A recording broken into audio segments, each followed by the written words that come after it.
final part of A Link to the Past at long last. And I'm gonna show off the proper way to get into the Palace of the Four Swords. And again, I can't stress enough, this is how most people who play the game will have to get into it. Because I love the fact that the GBA remake of this game added a bonus dungeon. I mean, it took a lot of effort to do that, and most all the remakes are too lazy and half-assed to add bonus dungeons. But unfortunately, you can't access the bonus dungeon unless you beat Four Swords. And obviously not everyone's going to be able to do that because not everyone has friends willing to play this game with them. So, most people who want to experience the Four Sword Palace are going to have to use this glitch. Yeah. Unfortunately, this glitch is a lot more difficult than it normally is. I mean, a lot of times I don't have problems using the walk through walls glitch to get into places, but here it's a lot more complicated than you'd expect. The goal is to get into that waterfall and jump into the water. Remember how I made such a big deal of the fact that when you're using the walk through walls glitch in the water palace in Dark World, all of the... Why? I was very clearly standing on the floor. Why am I still stuck in the wall and not able to do anything? That's bullshit. But anyways, the water palace dungeon is weird because all of the walls are completely solid and trap you in them. Like, the walls are in the lower level. Yes! Finally! Finally I got this glitch to work. God, that took forever. I did a lot of editing to make this happen quicker, but it took a long time. I had to constantly redo the mirror glitch over and over again. And it is really difficult getting the timing of the mirror glitch perfect because it's a 2-frame window. So it's almost pixel perfect. Because I entered the dungeon wrong, it doesn't load all of its sprites correctly. It's not supposed to look like this. Saving here does nothing because you don't reload from the entrance of this dungeon, unfortunately. Because the game still thinks that you're in Thieves Town. But this dungeon is well worth the effort of coming here. I mean, it's a mixture of really cheap and bad design, but it's also really brilliant in design. I mean, that was a cheap part because how are you supposed to avoid getting hurt there? And also showed off a brand new mechanic introduced in the GBA remake. In Link to the Past, in the original game, you could not dive underwater. In this game, you can, and it takes full advantage of that here. I love how this dungeon takes advantage of the new features that the GBA remake introduces, and it causes you to think in creative ways to beat it. I haven't shown off what it's like to fight this boss without using the sword, which you pretty much have to do because the level 1 sword can't attack this boss. So if you're beating the Dark World with the Death Mountain Descent and you don't have the Master Sword yet, it's pretty much mandatory for you to use the hammer to attack the eyes. And this is exactly as tedious as doing that. Because these things, they attack you if you attack them when they're electrified. So the safest way to deal with this boss is to do what I'm doing. Which means constantly opening up the item menu. And later Zelda games would have more than one item slot. So it makes it really glaring that there's only one item slot in this game. And I guess it's kind of justified because the Game Boy Advance only has 2 buttons. It has the A button and the B button. So Minish Cap has 2 item slots, but by doing that, it makes it so that the sword is an equipable item. So you can use the sword with the A button, which is kind of awkward.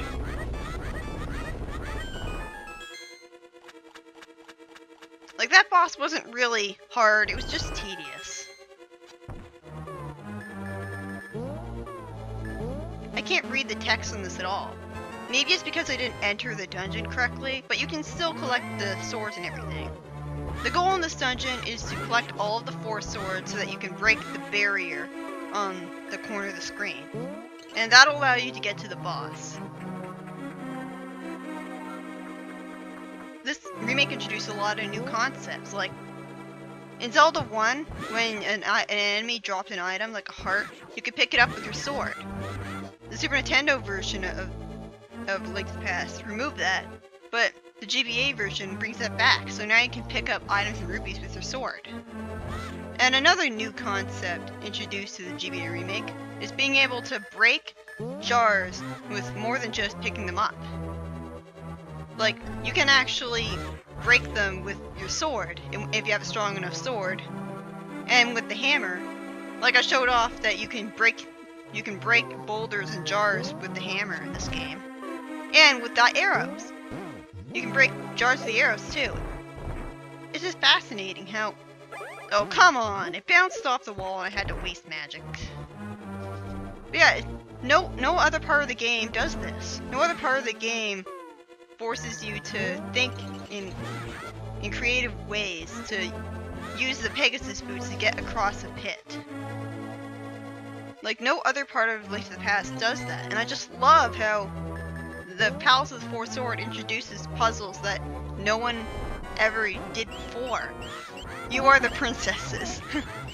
It's like they were intentionally referencing all the conspiracies surrounding the translation.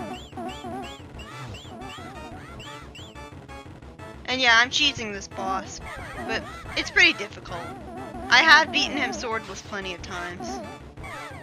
But it's really difficult because the hammer has such pathetically short reach that it's really easy to get hit by him when you're trying to hurt him with the hammer. I recorded myself doing that, but I decided you didn't want to see that boss a 3rd time. But yeah, you're supposed to knock the blue heads into him, and that's how he gets beaten. And honestly, I feel like that boss is easier. So, they make you refight bosses in the Dark World. I'm not really sure whether or not they choose the hardest bosses to refight. I mean, one of the hardest bosses in the game is here. So, I guess they made the right decision. It's still kind of weird using legitimate bosses of the game as mini-bosses, though. This should remind you of a room in Dungeon 3 in Skull Woods.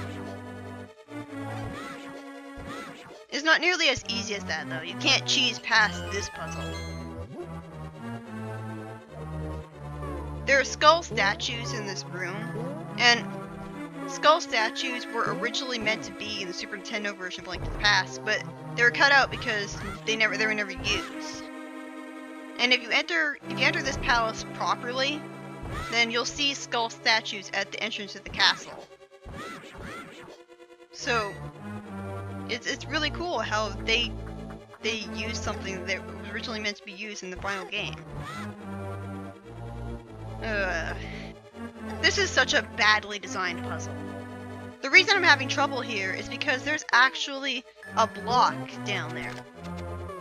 How are you supposed to see that block? It's impossible to see that block. You just have to figure it out from the crystal switch being there, and you're not able to progress. So you're guaranteed to get hit by that enemy multiple times. And I consider this to be one of the hardest bosses in the game, but it's slightly easier because there's no moving floor or spikes everywhere, so you're not constantly focusing on avoiding them. And it's kind of convenient, but also time wasting, that it splits into multiple copies of itself, and attacking the wrong one will cause it to form into bees. And when you destroy all the copies, then it just creates more, and you can't really hurt it while it's doing that.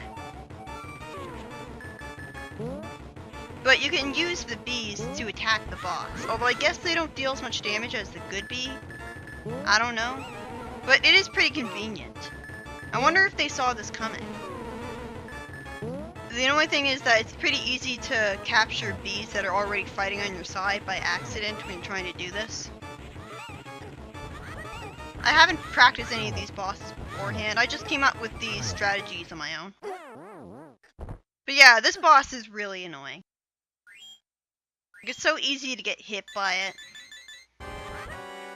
And it drags out the boss immensely by making more copies of itself. And it's best to just leave one of the copies alive, but then it'll bother you when you're trying to attack the other one. And it's really weird how... I mean, you remember Ganon's cave from previous video, right? I mean, you glitch into Ganon's castle, and the bosses of the light world drop heart containers because the game doesn't know they're in Ganon's castle. So, the game technically doesn't know that I'm in the Palace of the Fourth Sword. So, why isn't it glitching out and giving me heart containers when I defeat the Dark World bosses here? I mean, the same logic should apply to them, right? I don't know.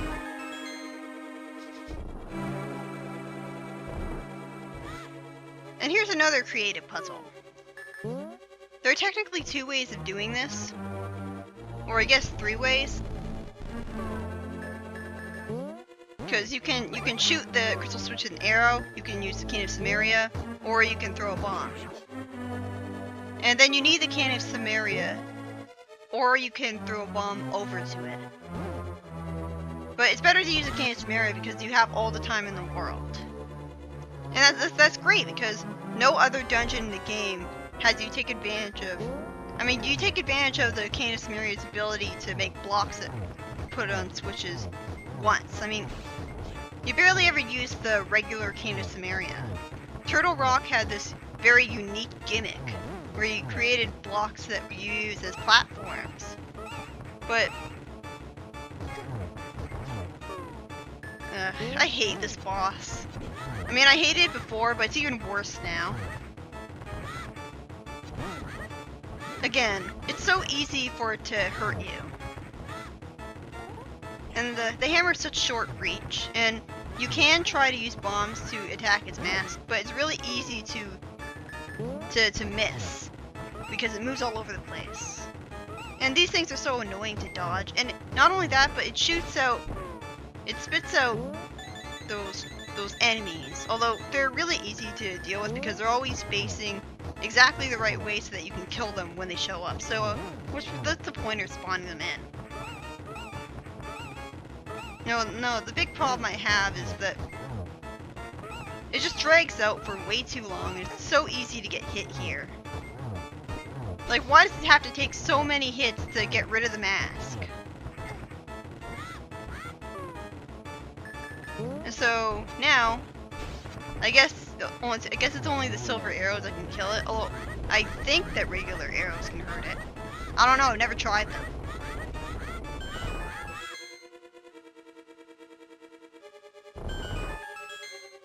Two of some of the hardest bosses in the game are featured here. And you can't attack with these swords. Oh yeah, this is what the entrance looks like. I love the way the skull statue looks. So I go into the boss of this dungeon with no fairies left and only a few potions. Surely I can beat this boss with the amount of potions that I have. Oh, never mind. And I must remind you, when you die here, you have to glitch into the dungeon all over again, and it was really difficult just getting in there once.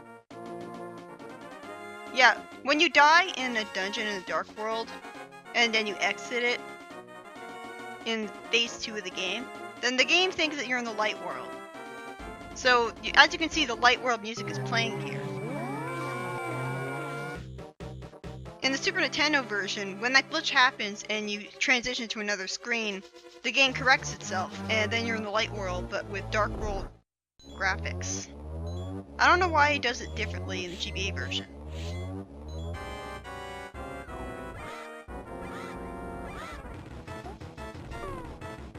So here's Dark Link. Most versions of Dark Link are completely gray, but these Dark Links are different colors. It's like Four Swords Adventure. they would have colored dark links, but they look like the different colored links that you used. So these ones are really weird plotty, but I kind of like the way they look. Unfortunately, they're really annoying to fight. They're the most vulnerable after they've dashed into a wall, because then you can attack them.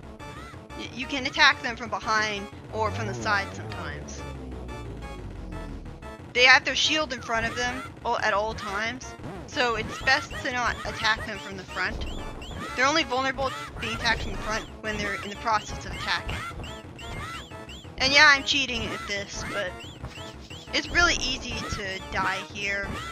So, and I didn't want to glitch into this dungeon again.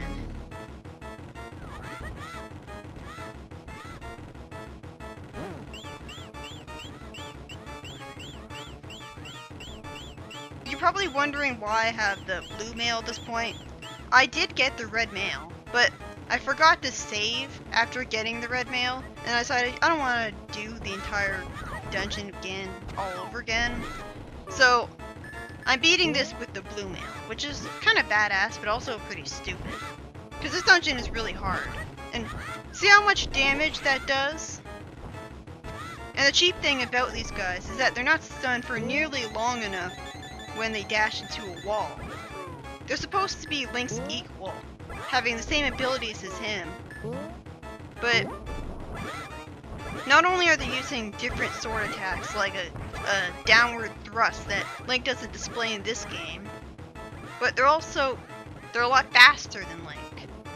It doesn't really feel like a fair challenge.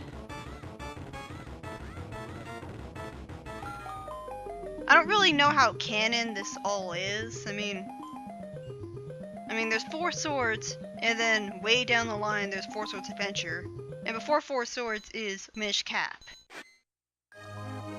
So I don't really know what the whole point of this bonus dungeon is, because it can't be canon, because there's no mention of the 4th sword anywhere in the timeline that Link to the Past takes place in. I bet you weren't expecting this, were you? Yeah, they actually bothered to make a second credit sequence celebrating when you beat the Palace of the 4 Swords.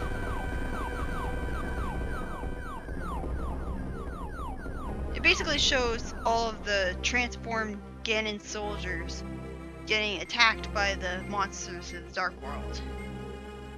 But the weird thing is, okay, all of these guys are monsters, so why are these guys attacking them? I mean, aren't they all monsters? Shouldn't they all be on the same side? I mean, are the monsters I'm seeing right now the native wildlife of the Golden Land? And in the instruction manual for the game, you know those weird plant-like monsters that you see at the base of the Pyramid of Power? They're explained as being the result of a botanist's experiment. So, apparently they aren't Ganon's demons, like most of the monsters in the Zelda franchise are. They're man-made. So I guess it's possible that some of the Golden Land monsters are native to the Golden Land, and the soldiers aren't. I don't really see how this is a happy ending. I mean, I'm not seeing the native people of the Golden Land being all happy and stuff. And obviously this credit sequence is supposed to take place before the credit sequence after you beat Ganon, because you can see that the bully is still trapped in the Dark World. And, well, as you can see, I hadn't beaten Ganon's dungeon yet. I don't know if the hole in the Pyramid of Power is supposed to appear there. I guess it depends on whether you beat Ganon's dungeon or not. But maybe, I don't know. I like how it tells you the names of the bosses. The GBA remake doesn't automatically tell you what the name of the boss is. It only tells you what the name of the boss is here. Which is why it's so easy for me to forget what the name of a boss is. Like, it's so easy for me to forget the name of the boss in Misery Mire.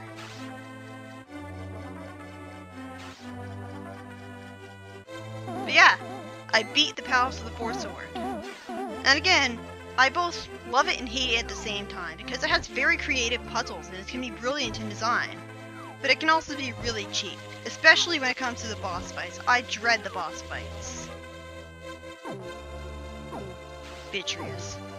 We never really see a boss name that again. Something I haven't mentioned yet about the GBA remake is that it adds voice clips to it. Like, Link will have his voice clips from Ocarina of Time when he attacks and leaps off buildings and stuff. And I hate how a lot of people like to complain about Link's voice clips as if it's the worst thing ever and it completely ruins the remake, even though it adds in a whole bunch of awesome things. Oh, it has voice clips, so it's automatically awful.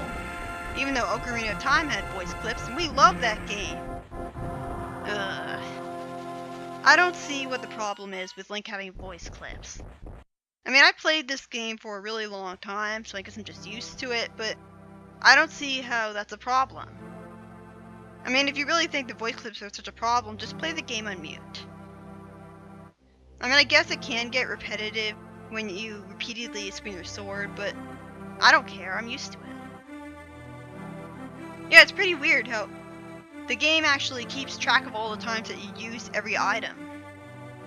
It doesn't do as well as it could, though. I mean, it doesn't keep track of the different types of boomerangs and swords separately. But I like how it makes the effort. The magic powder has the wrong color in the GBA remake. Like, no matter what brightness setting you have, it's the wrong color, and I hate that.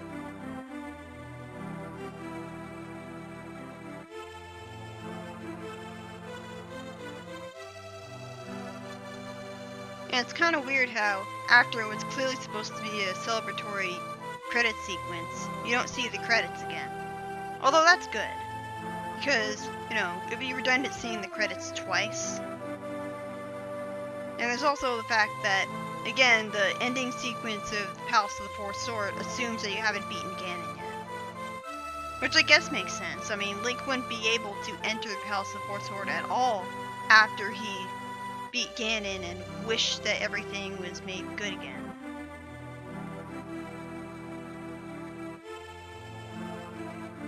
I never used the life medicine or magic medicine because the blue potion is just so much better. I mean, there are rare occasions when I'll buy the magic medicine for the purpose of beating the second boss easier. And the Super Bomb wasn't that color. It wasn't supposed to be golden, it was pink.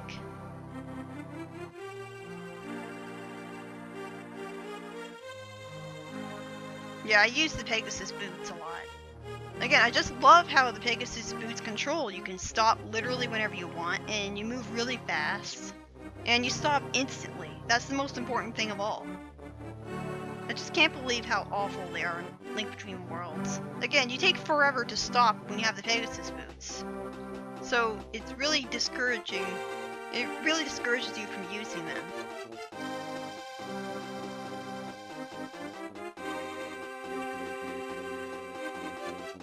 And with that, A Link to the Past is finally over.